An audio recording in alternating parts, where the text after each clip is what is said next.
Comment évaluer la rentabilité de votre entreprise? C'est un exercice extrêmement important parce que généralement, les entrepreneurs pensent qu'il suffit de vendre et d'encaisser de l'argent. Et très souvent, les jeunes entrepreneurs ou des personnes encore novices dans la gestion d'entreprise oublient de mettre l'accent sur cet aspect. C'est très important de connaître, de pouvoir évaluer la rentabilité de votre entreprise. Non seulement elle vous permet de savoir ou de rendre votre activité, votre entreprise pérenne, d'assurer la pérennité de votre entreprise, mais aussi ça vous permet de savoir si votre entreprise est prête à recevoir des nouveaux investisseurs ou si tout simplement vous devez faire appel à ces investisseurs-là. Parce que lorsqu'une entreprise devient rentable, il est important de commencer à s'ouvrir au public et faire entrer des investisseurs pour assurer la pérennité de l'entreprise et pour assurer la croissance de l'entreprise. Si vous ne calculez pas ou si vous ne connaissez pas la rentabilité de votre entreprise ou ce que vaut votre entreprise, il serait presque impossible de convaincre un investisseur et il serait impossible aussi pour vous de savoir si véritablement votre entreprise en vaut la peine, si votre entreprise vous donne véritablement satisfaction.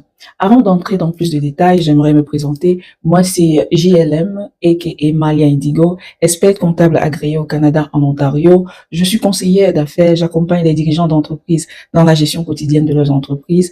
Je suis consultante IT et je porte aussi d'autres casquettes. Donc, pour revenir au sujet, il faut savoir que lorsqu'on a une entreprise, en plus de faire des ventes et en plus d'encaisser de l'argent ou d'acheter des produits ou des services ou faire des approvisionnements, il faut se rassurer de la rentabilité de l'entreprise. L'évaluation de la rentabilité dans ce cas, c'est de savoir si le volume de revenus que vous faites couvre totalement toutes les charges de l'entreprise.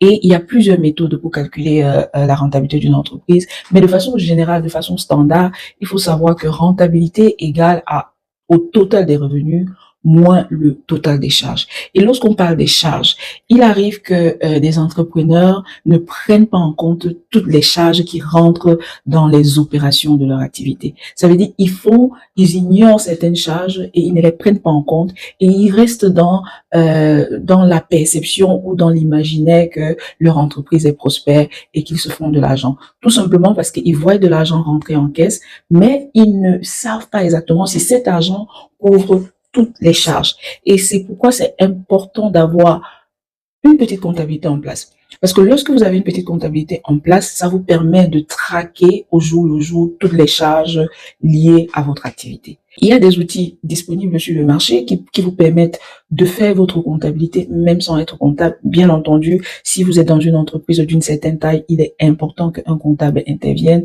et regarde comment vous avez entré les écritures. Mais toujours est-il que vous devez absolument avoir un petit système de comptabilité qui vous permet de traquer vos dépenses. Et à côté de ça, vous devez faire une séparation entre votre compte bancaire personnel et le compte bancaire de l'entreprise. Parce que très souvent, les entrepreneurs, les dirigeants, les gérants des petites entreprises font un mélange entre leurs transactions personnelles et les transactions de l'entreprise, ce qui rend difficile l'évaluation de la rentabilité. Si vous avez des rentrées d'argent personnelles et vous faites des achats ou vous faites des dépenses liées à l'entreprise, vous êtes en train de fausser la rentabilité, vous êtes en train de fausser le calcul de la rentabilité de votre entreprise. Parce que cet argent que vous avez reçu sur le plan personnel n'a pas été généré par l'entreprise. Donc, il est important que vous fassiez une séparation entre les finances personnelles et les finances de l'entreprise.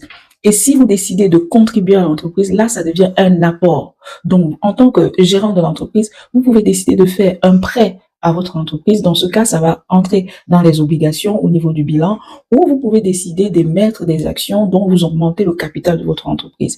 Mais ça doit être traçable, ça doit être visible dans votre livre, dans vos livres comptables, et ceci va contribuer à calculer la rentabilité de votre entreprise. Donc, ne faites pas de mélange. Et lorsqu'on parle de calcul de rentabilité, les revenus, le total des revenus doit être aussi traçable. Lorsque vous vendez vos produits ou vos services, vous devez être capable de savoir exactement combien est-ce que vous avez vendu. Ça doit être traçable. Donc, vous devez trouver des moyens, mettre des moyens en place pour pouvoir tracer vos ventes. Soit via des logiciels, parce qu'il y a des logiciels lorsque vous faites des ventes qui retracent tout simplement vos ventes. Et si vous faites des ventes en espèces, à la fin de la journée, créez toujours un fichier où vous marquez toutes toutes les ventes que vous avez faites par jour, chaque jour, et peut-être à la fin de la semaine, vous les comptabilisez tout simplement. Et lorsque vous avez le total de vos revenus, vous devez être certain du total de vos dépenses. Je vois des entrepreneurs qui ne se payent pas un salaire, qui ne se rémunèrent pas et qui estiment que leur entreprise fonctionne bien. Votre entreprise fonctionne bien lorsqu'elle est capable de vous payer, lorsqu'elle est capable de vous rémunérer, surtout lorsque vous intervenez de façon quotidienne, intense dans les opérations de votre entreprise. Votre entreprise devient profitable lorsque vous vous rémunérez. Donc, dans le total des charges, vous devez entrer non seulement les dépenses liées aux achats de matériel, de produits, de matières premières, mais vous devez aussi inclure votre rémunération. Si vous avez fait appel aux consultants ou aux contractants, vous devez aussi inclure leur paiement. Ils doivent être payés. Ils doivent être payés. Une entreprise qui vit uniquement du bénévolat, généralement la rentabilité est questionnable parce que chaque ressource qui intervient qui intervient ou qui contribue à générer le revenu dans une entreprise doit être rémunérée et doit être chiffrée.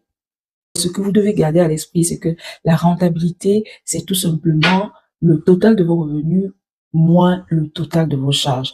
Et à ça, vous devez aussi calculer le seuil de rentabilité. À quel niveau de revenu vous commencez à faire du profit?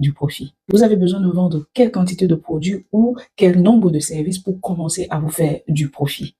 Et comme je l'ai dit, c'est très important d'avoir cette notion pour pouvoir non seulement vous rassurer de la santé financière de votre entreprise, assurer sa pérennité et aussi attirer les investisseurs.